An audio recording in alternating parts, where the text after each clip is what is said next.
again. You're absolutely going to love this one. So settle down, get a nice cup of tea. One of my favourite Lancashire rivers. Bigger river this time. Broke away from the small stream routine just for a day. Well, when I say a day, a few hours really. And I've got the usual trotting tackle with me. I've also got the nymphing set up, and if I see a few grayling rising, I might even be tempted to try the dry fly and spiders. We'll see. Somebody out there already, logging away. Let's see if he's had any grayling.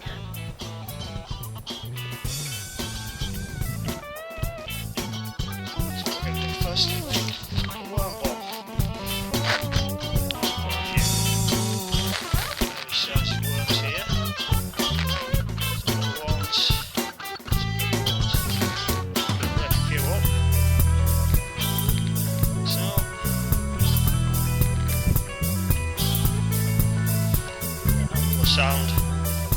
Ideally, it sort of wants to be more little soil, but just going to use some of the background. Get a few of those worms pressed into the middle of it.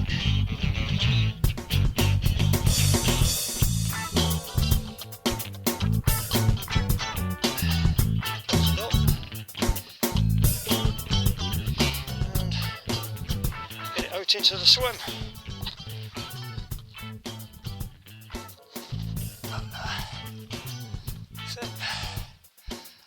That just down the swim, just get a few fish on the feed, grayling, chop, roach, whatever will take the chop worm.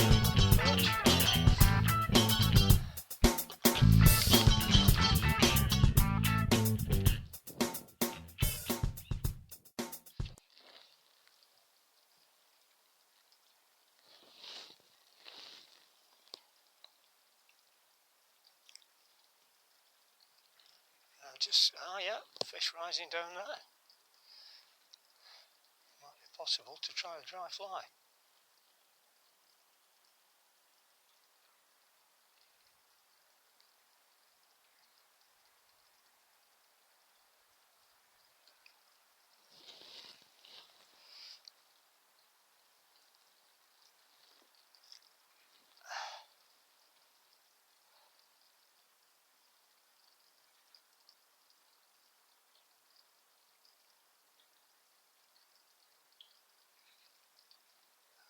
One.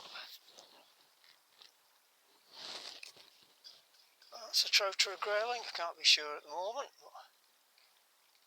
But that sort of twisting corkscrew fight feels like a grayling. Yeah, that's what it is.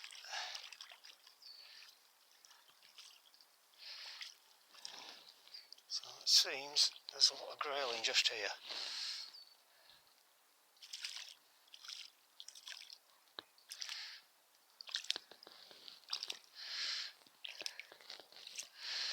Try and unhook him in the water because I don't really want to make a disturbance going ashore for the landing net.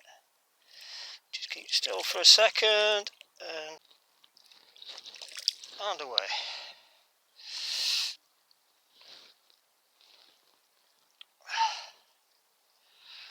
Right, one more trot with the worm and then we're going to try this area with fly because there's fish here, there's fish feeding on the bottom, there's fish. I've seen 2 rises so far. The odd spring olive coming past, which isn't unknown in January, especially with the spell of mild weather. So I might even give the dry fly a go.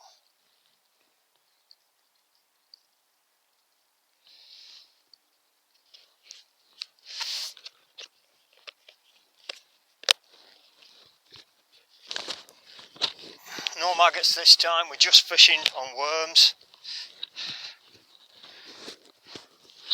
And hardly any loose feeding really, just the odd half a dozen chop worms. And let's see if there's another bite on the next trot.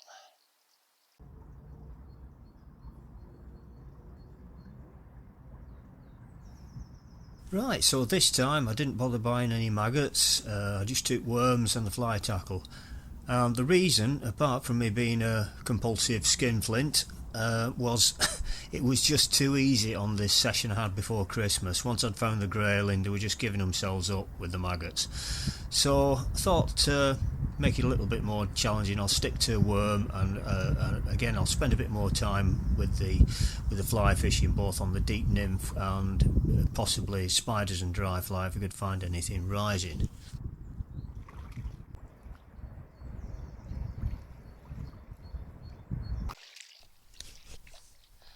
Oh, it's definitely Quite time to try windy, the but I fly managed to here. find a fairly sheltered inside bend with a nice steady flow on the sort of near third. I also managed to get the opportunity to plumb a few new swims, but more of that later. So my own method of fishing the deep nymph with a floating line is to let about maybe 2 feet of the floating line outside the rod tip. It forms a droop against the water, and it's like a swing tip from the old days, if anybody remembers those. And when that droop straightens out, the flies are either catching on an obstruction on the bottom or else a fish has taken it. So every time that droop straightens out, you just give a quick strike. 9 times out of 10 it's not a fish, it's just an obstruction or catching on a rock or dragging on the bottom, but now and again you'll find that the droop straightens out and you're into a fish. This is quite handy rather than using a dedicated nymph line, because should I want to try dry fly or spider fishing on the surface and use a conventional cast fly line, I can change me setup within minutes without having a second rod set up. Improvised check nymph. Beauty. That's for taking the shrimp.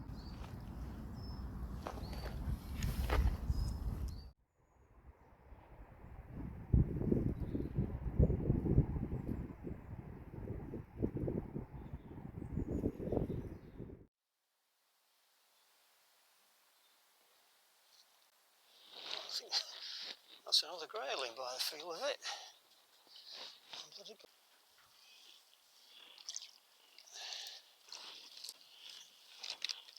It's a beauty again.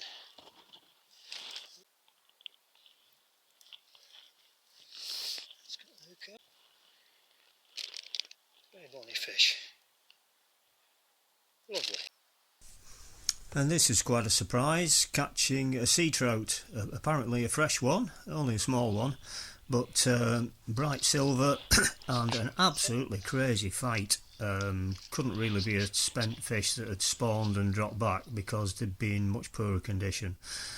So that was quite something for the books.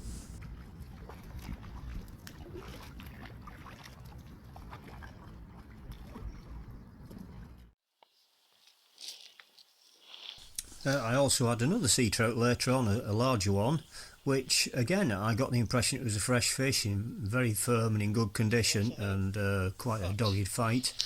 But it's difficult to say. It could be a well-mended kelt, and a kelt is a salmon or a sea trout that spawned the previous autumn, overwintered, and is gradually dropping back to the sea to feed and put weight on again.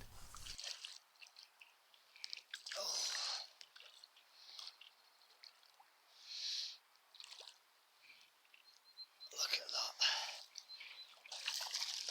That is one hell of a brown trout. And of course, not in season. In fact, that's a sea trout.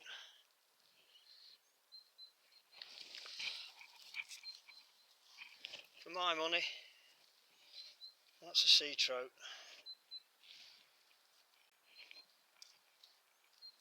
Absolute cracker. It's just so sad that they're out of season. It's slipping back quickly with not really messing about with photographs or anything. Back you go, mate. But still got my worm. Getting a little chewed now. and we're in. Got a fish on. And it's a good fish, good heavens, it's pulling hard.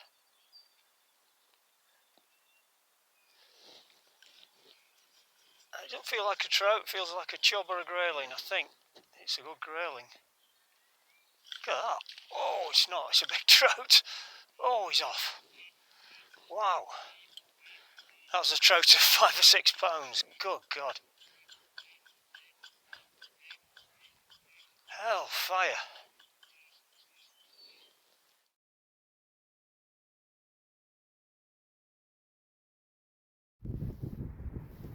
And in between gusts of wind, we've actually got 1 or 2 grayling rising here. I think they're grayling anyway.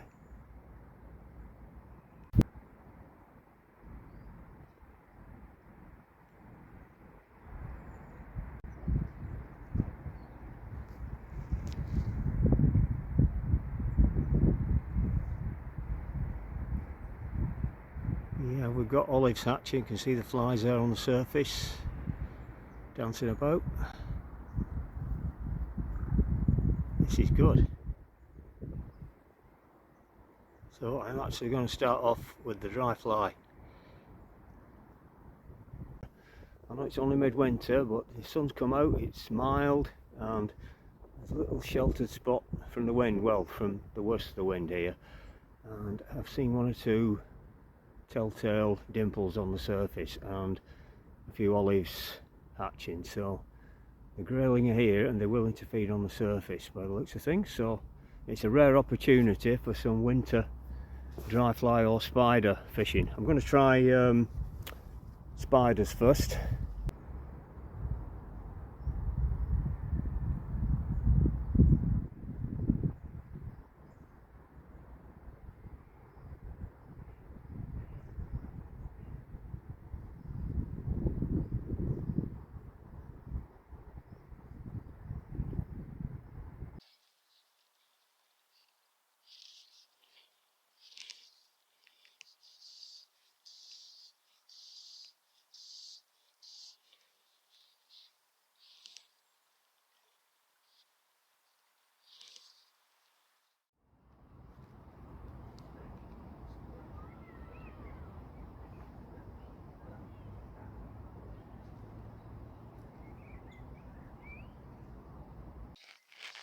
One for the fly.